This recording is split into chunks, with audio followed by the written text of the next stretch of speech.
pan współprzewodniczący Nigel Farage, Now, Mr. Nigel Farage from Europe for Freedom and Democracy. Today, and during your speech, Mr. Barroso, there was an all-pervading sense of gloom, and I saw for the first time even your own supporters shaking their heads. They don't believe in what you're saying. The European people don't believe in what you're saying. And I don't really think even you now believe in what you're saying, because we all know that Greece is going to default. The end game for Greece is near. And you can't say you weren't warned. You were told that the treaties were fatally flawed. You were all told that Greece should never have joined the euro. And when I stood up here 5 years ago and talked about Greek bond spreads, you treated me with such utter derision, it was as if I'd been let out of the local lunatic asylum. No, you've been warned all the way through. So now what you've got is economic governance, and everybody here in this front row supports more European economic governance. What is European economic governance? I'll tell you what it is. It's a plane landing at Athens airport, out of which get an official from the Commission, an official from the European Central Bank, and an official for the appalling IMF. And those three people, the Troika you call them, go in, they meet the Greek government, and they tell the Greek government what they may or may not do. You have killed democracy in Greece. You have three part-time overseas dictators that now tell the Greek people what they can and can't do. It is totally unacceptable. Is it any wonder that Greek people are now burning EU flags and drawing swastikas across them?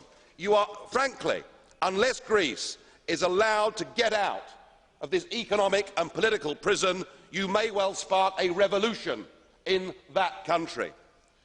I suppose there is some good news at least, and that is that in Germany people are waking up. Right up to the President, people are saying all of this represents the death of democracy. None of this can work, and the German people simply will refuse in the end to pay the bill. Your one achievement is you have split Europe between North and South. The Greeks now badmouth the Germans. The Germans badmouth the Greeks. I have one last plea, Mr. Barroso. Will you please help Greece? Help her to get her currency back. Help her to reschedule her debts. Help her out of the mess that you have put her into. Your policies have failed. Stand up, be a man, admit it.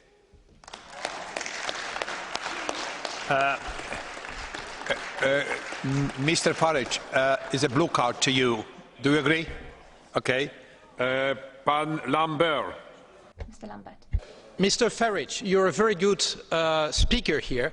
I admire your skills, but I have one question to you. You said, well, basically by our dictator way of dictating to the Greeks what they have to do, we will spark a revolution over there.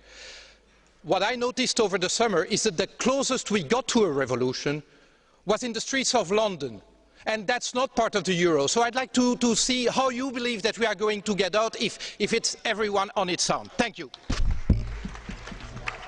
You're quite right. London has had some huge social problems, but they're not there today, are they?